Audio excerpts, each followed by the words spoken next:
नमस्कार, मैं हूं आपके साथ आरती शर्मा और आप देख रहे हैं द पीके टाइम्स का बेहद खास कार्यक्रम खम्मागढ़ी नेताजी। और आज हमारे इस खास कार्यक्रम में जो मेहमान मौजूद है उनका अपनी विधानसभा में एक छत्र राज है, या यूं कहें कि बीते 3 दशक से वो अजय है। वो राजनेता है लेकिन सामाजिक कार्यकर्ता की तरह काम करते हैं और वो अपने काम का ज्यादा ढिंढोरा भी नहीं पीटते, क्योंकि उनका मानना है कि अपने ही काम का अगर प्रचार प्रसार किया जाए तो अपने काम का जो मोल है वो कम हो जाता है। कोरोना काल के दौरान वो जनता के साथ खड़े रहे, लेकिन मां सीता और द्रौपदी पर दिए गए बयान को लेकर विवादों में भी रहे। जी हाँ, हम बात कर रहे हैं पाली जिले के विधायक ज्ञानचंद पारख की। सर, बहुत बहुत स्वागत है आपका द पीके टाइम्स के खास कार्यक्रम में। धन्यवाद आपका। सर, वैसे तो तमाम पहलू है जिन पर हम आगे बात करेंगे, लेकिन सबसे पहले मैं ये जानना चाहूंगी कि आखिर राजनीति में आपका आना कैसे हुआ? मैं शुरू से ही आरएसएस से जुड़ा रहा जी। और उसी विचारधारा को लेकर कि मुझे देश और समाज के लिए कुछ काम करना चाहिए। जी।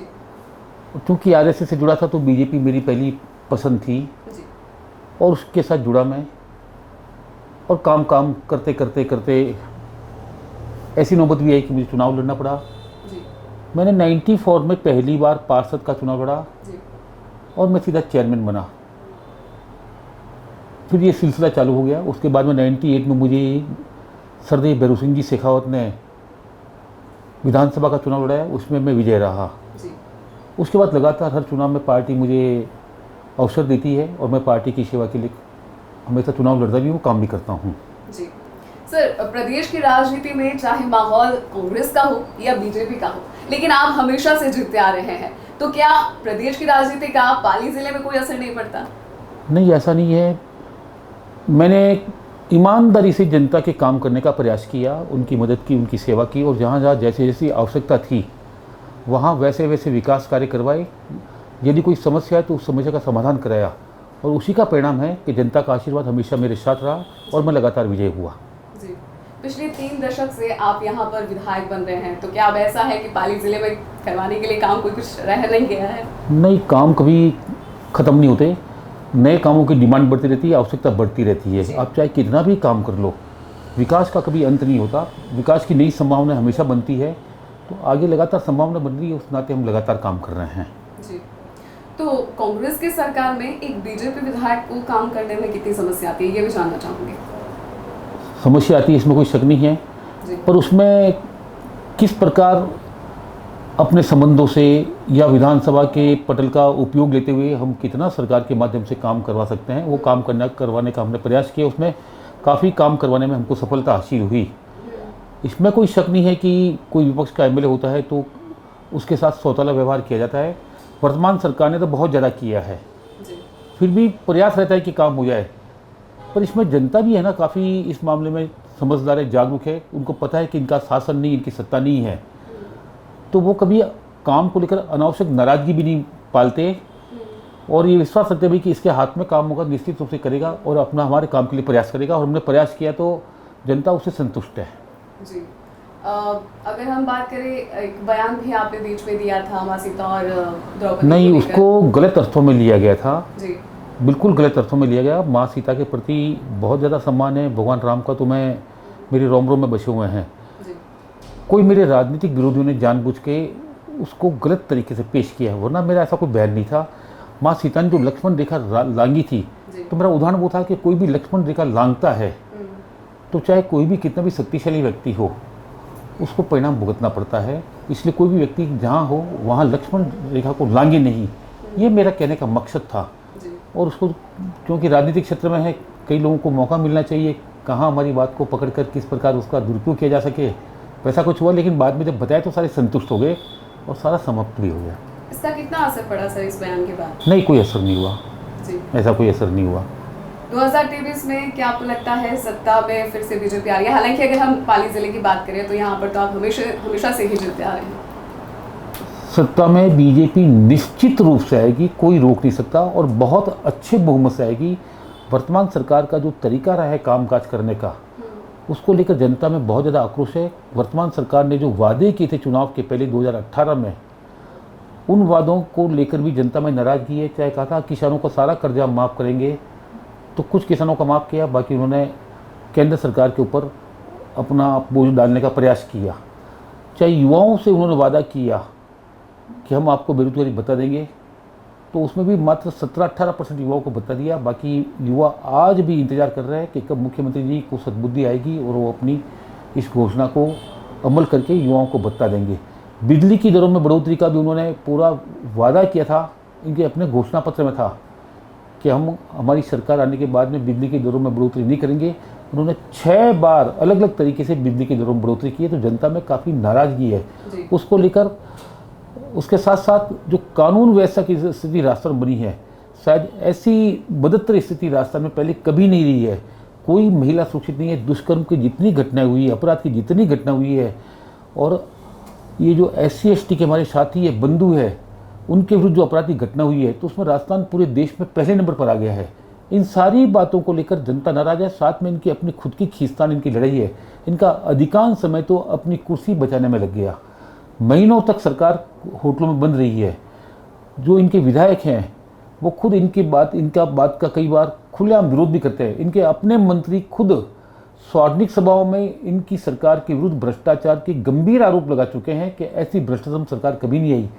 और ऐसे में यदि कोई ये माने कि इनको वापस जनता मौका देगी, जनता इनको बिल्कुल मौका नहीं देगी। और राजस्थान में निश्चित रूप से कांग्रेस का जो 2013 में हश्र हुआ था, उससे भी बदतर हश्र होगा। जी, आप कांग्रेस में गुटबाजी की बात कर रहे हैं, लेकिन क्या आपको नहीं लगता कि बीजेपी में भी गुटबाजी है? पोस्टर वॉर के जरिए भी ये गुटबाजी जो है कई बार बीजेपी में कहीं गुटबाजी नहीं है। बीजेपी सारी एक है। माननीय नरेंद्र मोदी जी के नेतृत्व में सारी बीजेपी जहां जैसा आदेश होता है उसके अनुरूप काम करती है। तो क्या वजह थी कि जब वसुंधरा राजे का जन्मदिन चूरू जिले में मनाया गया तो सतीश पूनिया ने अलग विधानसभा का घेराव कर दिया? नहीं, ऐसी कोई वजह नहीं थी। दोनों का कार्यक्रम पहले से तय था जी। तो ऐसा नहीं है कि कोई गुटबाजी की वजह से हुआ ही है। ये पार्टी का कार्यक्रम था, उधर मैडम का कार्यक्रम था, और अधिकांश कार्यक्रम दोनों कार्यक्रम अटेंड किए हैं जी। ऐसी कोई गुटबाजी नहीं है जी। लेकिन क्या आपको नहीं लगता कि बीजेपी को अब हिंदुत्व को लेकर जो मुद्दा वो हमेशा उठाती है, हिंदुत्व का, उस मुद्दे को छोड़कर अब विकास के कामों पर बात करनी चाहिए? क्योंकि अब जनता इस मुद्दे से बोर हो चुकी है और हमने इसका हश्र भी देखा कर्नाटक चुनाव और हिमाचल प्रदेश में। बीजेपी के शासनकाल में जितने विकास कार्य हुए हैं, कांग्रेस कहीं उनके सामने टिकती भी नहीं है। चाहे माननीय नरेंद्र मोदी जी का 9 साल का कार्यकाल देख लो आप, तो विकास के नए आयाम इस देश में उन्होंने पैदा किए हैं। चाहे एयरड्रम के हो, रेलवेज के हो, रोडवेज के हो, चाहे चिकित्सा के क्षेत्र में हो, हर क्षेत्र में जिस प्रकार से उन्होंने इंफ्रास्ट्रक्चर को एक नई ताकत दी है, ऐसा पहले कभी नहीं हुआ।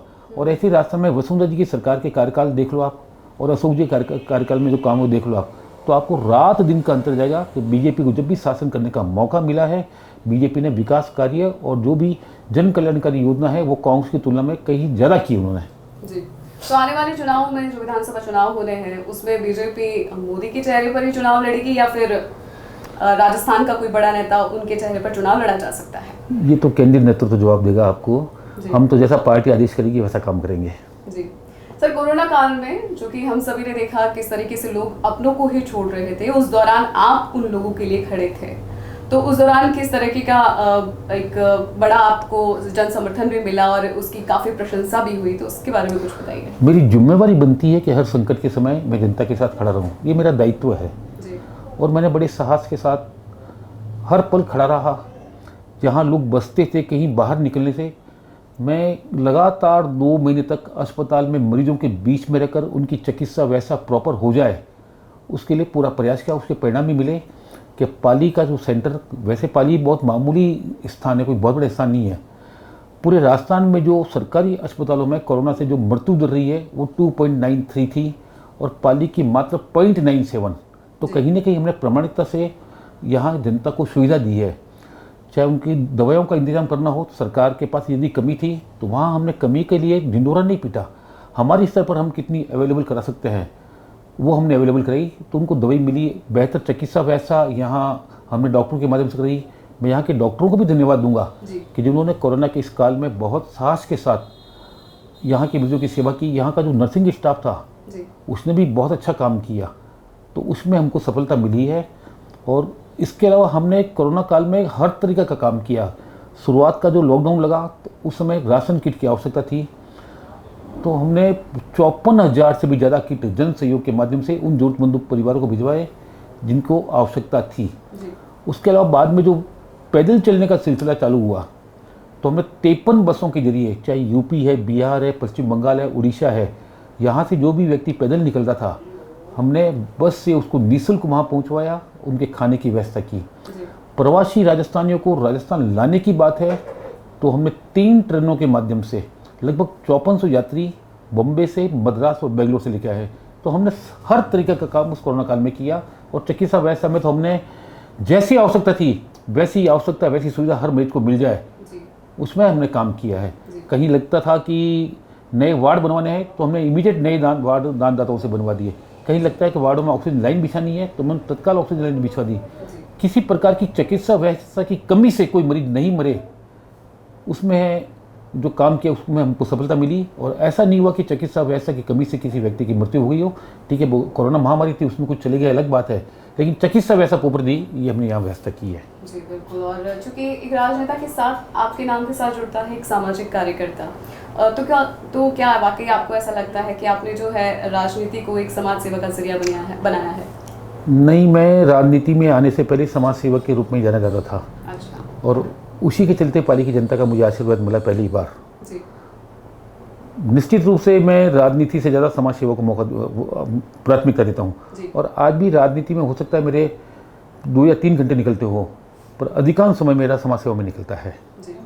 पिछले 3 दशक से आप यहाँ पर विधायक के तौर पर हैं, तो सबसे बड़ा वो मैं काम जानना चाहूँगी इन 3 दशकों में, वो सबसे महत्वपूर्ण काम जो आपको लगता है कि हाँ ये मैंने करके बहुत अच्छा किया। यूँ तो सारे काम अच्छे हैं। जी। सबसे बड़ा काम हमने किया, जवाई बांध से लेकर रोहित तक पानी की पाइपलाइन। पहले ये खुली नहर के जरिए पानी जाता था, उसमें लगभग 75% पानी व्यर्थ चला जाता था। उस व्यर्थ पानी को जनता के उपयोग में किस प्रकार पूरा लिया जा सके, तो हमने 2003 में जब हमारी पहली बार सरकार बनी मेरे जीतने के बाद में, तो माननीय मुख्यमंत्री जी वसुंधरा जी से यही इस योजना को पास कराया। योजना मामूली 650 करोड़ की योजना थी और उससे बहुत बड़ी राहत यहाँ की जनता को मिली है। जी।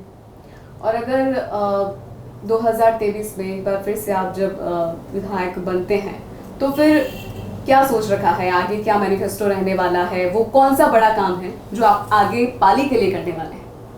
मेरी पहली प्राथमिकता रहेगी जवई पुनर्भरण के काम को गति देने की। जी। क्योंकि ये काम अगर हो जाएगा तो बरसात पर हमको निर्भर नहीं रहना पड़ेगा, वरना हमारे पास पाइपलाइन है, हमारे पास बांध है, लेकिन कई बार बरसात नहीं आती तो वो पाइपलाइन काम नहीं आती है।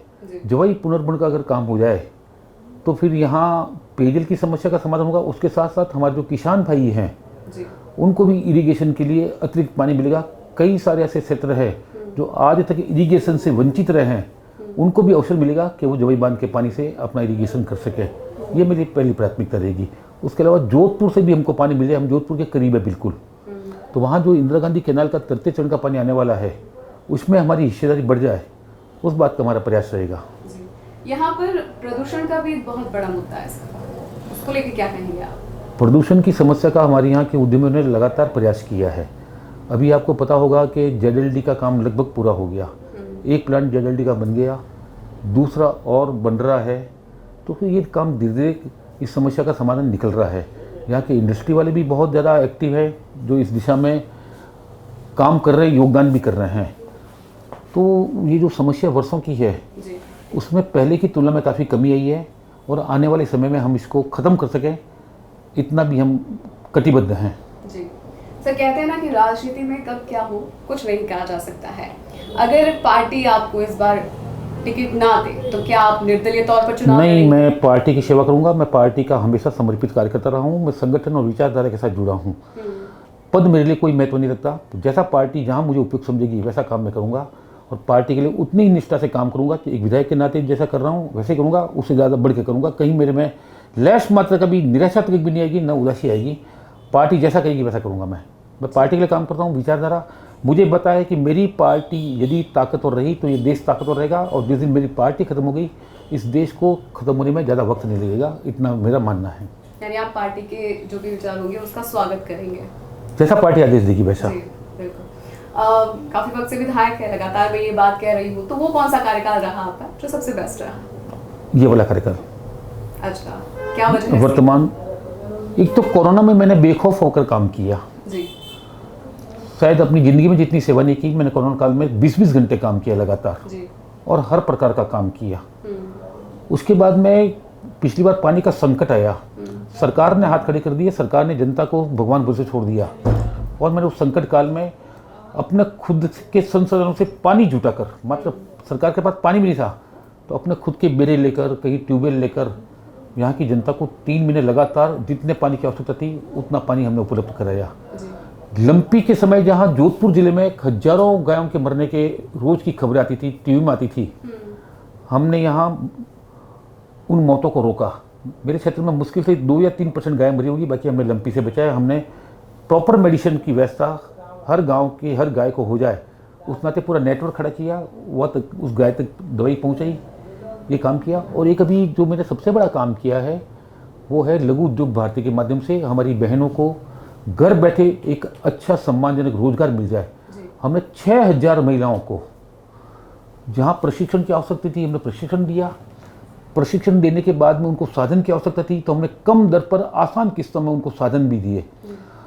प्रशिक्षण प्राप्त कर लिया, साधन मिल गया, साधन के बाद में काम की आवश्यकता है तो हमने यहाँ के जो उद्यमी हैं उनसे बात करके उनको काम दिलवाया। तो आज लगभग 6000 महिलाओं को हमने 10 से लेकर 40,000 तक की मासिक आय का जितना रोजगार दिया है। तो ये मेरा सबसे बड़ा काम है। जी सर, लगातार विधायक रहे हैं तो क्या वजह है कि जयपुर की राजनीति में आपका नाम इतना नहीं है? मैंने अभी कहा ना आपको कि मैं राजनीति में मात्र 2-3 घंटे देता हूँ, मेरा ज़्यादातर समय सेवा कार्य में निकलता है। जी। और यहाँ इतनी बड़ी संख्या में मेरे पास मरीज एक उम्मीद लेकर आते हैं जी। तो मैं सेवा कार्य में ज़्यादा समय देता हूँ, इसलिए वहाँ इतना समय दे नहीं पाता। और अब तो मैंने कहा ना कि मैंने एक जो स्वरोजगार वाला काम छेड़ा है तो उसमें भी मेरा बहुत वक्त लगता है, तो मैं इसको प्राथमिकता देता हूँ, इसलिए वो छूट जाता है पीछे। वरना पार्टी जहाँ आदेश देती है मैं वहाँ जाता हूँ। पार्टी ने जहाँ जहाँ मुझे भेजा कि आपको जोधपुर जाना है, नाथद्वारा जाना है, वहाँ जाना है, वहाँ जाना है, कभी पार्टी के आदेश की मैंने अवहेलना नहीं की। पार्टी जैसा दिशा निर्देश देती है उसके अनुरूप मैं काम करता हूँ और करूँगा आगे। जी।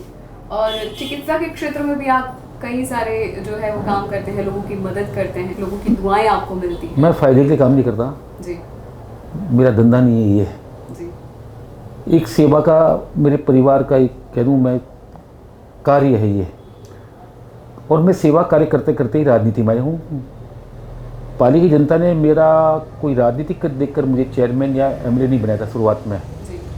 मेरे सेवा कार्यों के लेकर उनको मेरे प्रति इतना विश्वास था कि ये व्यक्ति अगर जीतेगा तो सेवा करेगा, तो उस नाते इस सेवा कार्य को मैंने बहुत बढ़ाया है। मैं बहुत व्यस्त रहता हूँ पर मेरी पहली प्राथमिकता मेरा मरीज रहता है।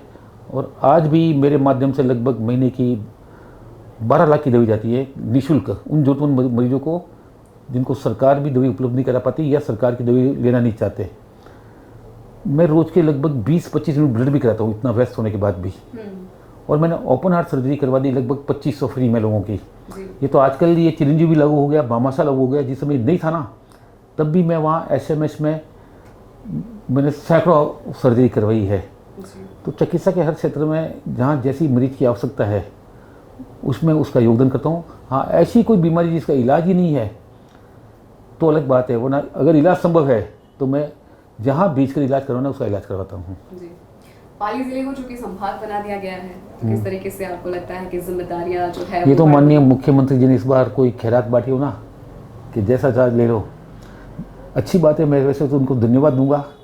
लेकिन संभाग का जो कार्य है वो जितना जल्दी चालू करवा सके, अभी तो सिर्फ कागजों में संभाग बना है, सारी व्यवस्था इनको करनी बाकी है, वो जितना जल्दी करेगी उतना लाभ मिलेगा। निश्चित रूप से संभाग बनने से फ़ायदा तो हो गई और सरकार ये धन्यवाद की हकदार भी है, उसको हम मना नहीं करते, लेकिन किया उन्होंने राजनीतिक लाभ के लिए अपने जी, जो भी अच्छा हुआ जी। कई बार विधायक आप रहे हैं यहाँ पर, तो सबसे बड़ी वजह आप क्या जानते हैं क्यों जनता का जो प्यार है इतना आपको मिलता है? मैंने हर तरीके के काम किए हैं। जहाँ जनता की कोई विकास की आवश्यकता थी उसकी पूर्ति की, कहीं कोई जनता को समस्या थी तो उस समस्या को का समाधान करने के लिए मैंने उसकी मदद की है। उसके अलावा जहाँ सेवा कार्य की आवश्यकता थी तो वहाँ सेवाएं दी है। ये सारे काम ऐसे थे जिसके कारण जनता ने मुझे आशीर्वाद दिया। उसके अलावा मेरा जो जनसंपर्क है वो भी अच्छा जनसंपर्क है, कहीं जाना है आना है तो उसमें भी कोताही नहीं बरतता। और चूँकि मैं पाली में ही रहता हूँ, इस नाते आने जाने में भी मुझे सुविधा होती है। और जनता को छोटा मोटा काम लेकर आती है तो मैं आसानी से उनको अवेलेबल हो जाता हूँ, ताकि उसको कोई चक्कर नहीं लगाने पड़े। तो हर तरह के काम करता हूँ, इसलिए जनता का आशीर्वाद मेरे साथ है जी। एक सक्रिय राजनीति में आप काफ़ी वक्त से है, तो कोई ऐसी घटना राजनीति की जिसने आपको काफ़ी प्रभावित किया? हमारे यशस्वी प्रधानमंत्री नरेंद्र मोदी जी का जो व्यक्तित्व है ना, उससे काफ़ी प्रभावित है कि वो व्यक्ति देश हित में 24 में से 20 घंटे काम करता है। चाहे लोग उसको कितनी भी गालें बोलते होंगे विपक्ष वाले, उसके बाद भी देश और समाज की सेवा के लिए जिस प्रकार से वो काम करता है, वो कहीं ना कहीं छाप छोड़ता है। और अभी एक लेटेस्ट जो छाप छोड़ी है हमारे रेल मंत्री अश्विनी जी वैष्णव ने, इतनी बड़ी रेल दुर्घटना हुई, उसके बाद भी वो व्यक्ति इतना बड़ा मंत्री होने के बाद लगातार वहीं खड़े रहकर बिना आराम किए वापस सिस्टम पटरी पे कैसा जाए, उसके लिए पटरियों की मरम्मत 51 घंटों में करा के ट्रेनें चालू करवा दी। अगर ऐसे राजनेता देश में होंगे तो निश्चित रूप से ये देश बहुत आगे बढ़ेगा, बहुत आगे बढ़ेगा। इन चीज़ों ने मुझे प्रभावित किया कि हमको लगातार बिना थके बिना आराम के काम करना है, और परिस्थिति कैसी भी हो, आरोप कैसे भी लगे, हम हमारी ओर से क्या बेहतर कर सकते हैं वो हमको करना ही है। जी, लेकिन मैं आपकी निजी जिंदगी से भी जुड़ी ये घटना जानना चाहूँगी। कोई राजनीति की कोई ऐसी घटना आपकी ज़िंदगी में रही हो जिसने आपको निजी तौर पर प्रभावित किया? नहीं, अच्छा काम है, कोई राजनीति बुरी चीज़ नहीं। अगर आप ईमानदारी से काम करो, राजनीति बहुत अच्छी चीज़ है जी। और एक ताकत मिलती है तो आप निश्चित रूप से जो आप सेवा करना चाहते हो वो एक अच्छे तरीके से कर सकते हो। बाकी भैरव जी शेखावत के व्यक्तित्व से भी मुझे काफ़ी मैंने सीखा है कि राजनीति में सेवा या गरीब को गणेश मानकर उसकी मदद, ये बातें उन्होंने मेरे जीवन को प्रभावित किया है। जी, आगे चुनाव को लेकर क्या रणनीति रहने वाली है आपकी? जैसा पार्टी आदेश करेगी, जैसा पार्टी करेगी। जी, कोई एक संदेश अगर आप जनता के नाम, अपनी पाली की जनता के नाम देना चाहें?